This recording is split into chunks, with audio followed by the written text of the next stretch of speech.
Hi Sagittarius, welcome po sa ating channel. At ito ang inyong weekly Gabay Tarot reading for your career and money ngayon July 8 to 14, 2024.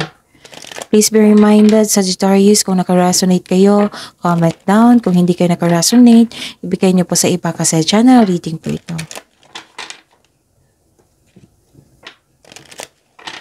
This is for you, Sagittarius, ngayon July 8 to 14, 2024 for your career and money.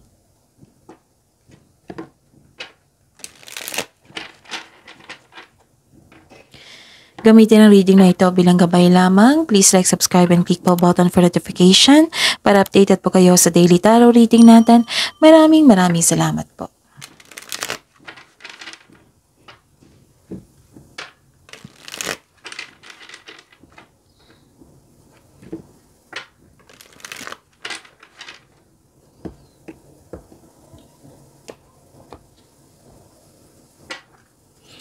Spirits Guide, mga ganap po. Mga ganap po sa career and money ni Sagittarius. I need 3 cards po. July 8 to 14, 2024.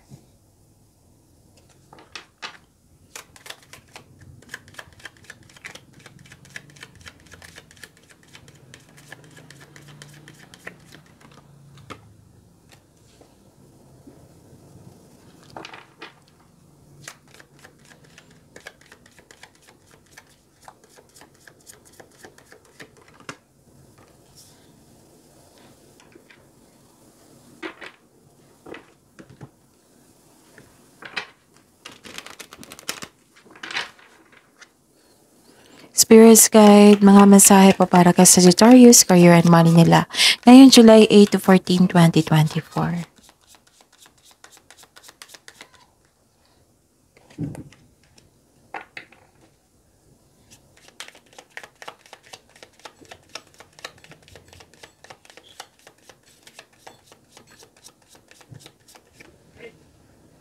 Okay. Ngayong week na ito, Sagittarius, may nakita ko ditong chismis. Huwag kayo magpa-apekto sa chismis, ha?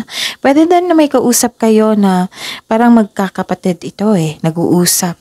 Pwedeng tinuring mo din kapatid siya. Basta excited kayong nag-uusap tapos pwedeng meeting din ito.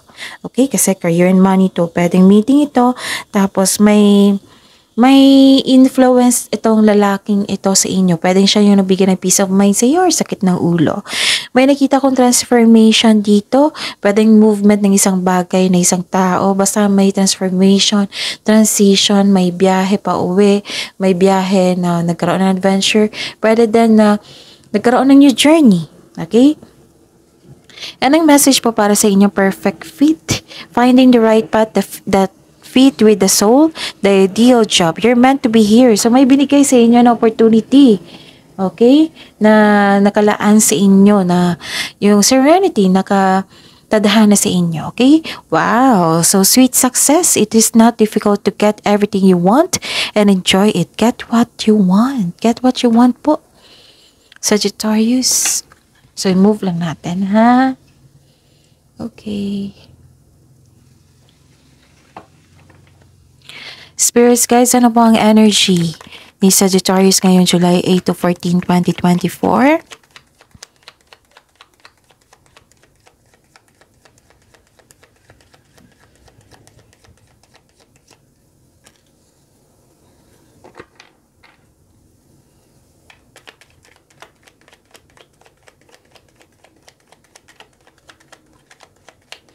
Musta yung energy mo ngayon, Sagittarius, career and money?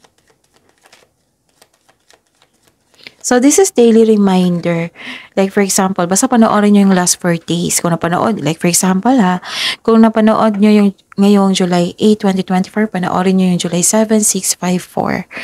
Kung may repeating message po, meaning kailangan yung bigyan niya ng atensyon, solusyon, at aksyon. At sa mga suki ko dito na Sagittarius na humihingi lagi sa akin ng Monthly Gabay Tarot reading, so, nais ko ipaalam sa inyo na open na po yung July 2024 monthly Gabay Tarot reading nyo po. So, PM nyo po ako for schedule. At sa mga may nangyari na sa inyong 6 months Gabay Tarot reading, so pwede na po kayo magpa-reading ulit for 6 months Gabay Tarot reading from July to December 2024. At sa mga bago dito na gusto magpa-personal reading, nakafocus mo sa career and money, nakafocus mo sa anong tawag dito, love life or general, o paano nyo ako makontak? So, comment down link, L-I-N-K.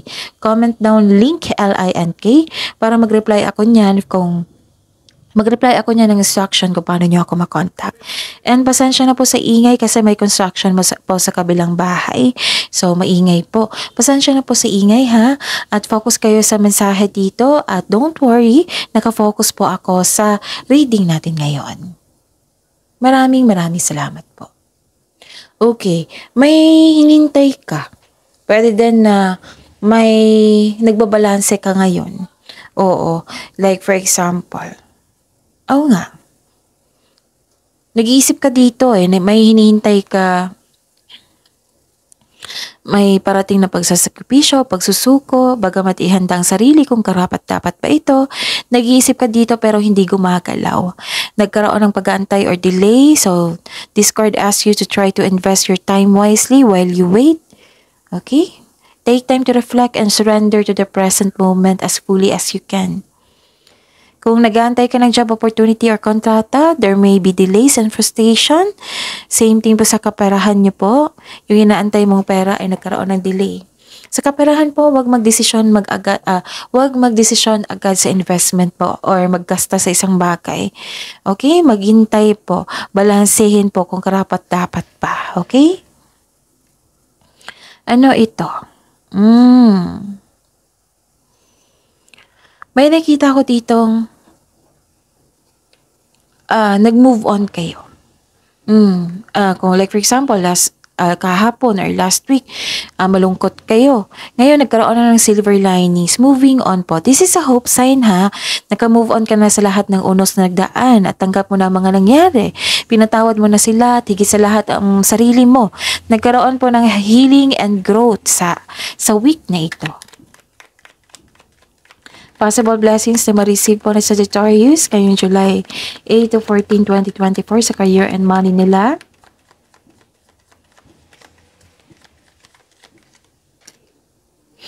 And the clarification po sa card na ito.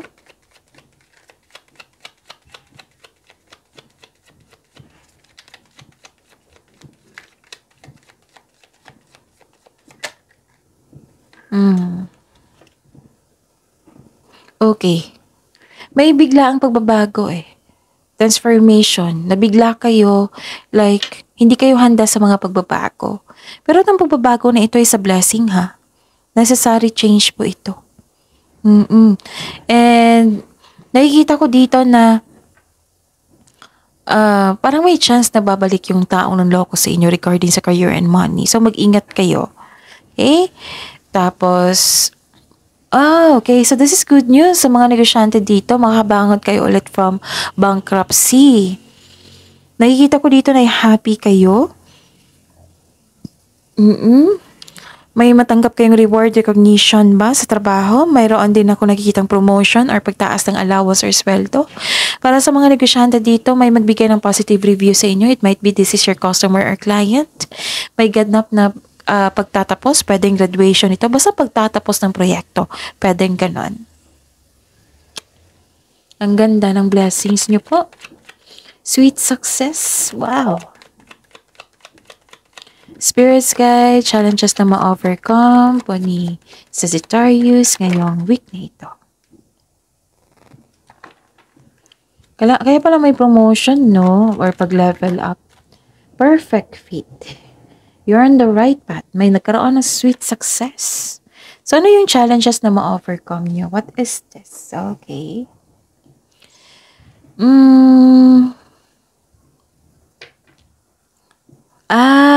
Di ba may natanggap kayong opportunity? Sabi ko kanina dito. Pero hindi mo tanggapin. Hindi mo tinanggap dahil sa meron kang dahilan. Pwede na nagkaroon ng delay din. May pinupush ka dito na isang sitwasyon na hindi nakatadahan na sa iyo. So, or pwede din naging uncomfortable ka sa changes kasi may changes dito, bigla ang pagbabago. Okay? At don't worry, na-overcome niyo po ito. At least alam niyo kung ano yung mga challenges. And dalawang card na po ang sabi dito, you're pushing the situation para magkaroon ng ganap. Pero hindi ito nakatadahan na sa inyo. So, reflect po. May tao din dito na masakit kung magsalita. Okay? Kailangan ng konkretong plano dito. Be confident po. May taong nagsiselos sa inyo. Baka yan yung nagbibigay ng blockages sa inyo. Okay? Mag-ingat po sa kanya. So, claim the sweet success po. Itong promotion, pag-level up nyo. Itong pagbabago, which is blessings. Kasi yung sabi dito, blessing po ito. So, that is your reading. Sagittarius, see you tomorrow. Please like, subscribe, and click bell button for notification para updated po kayo sa daily tarot reading natin. Maraming salamat po.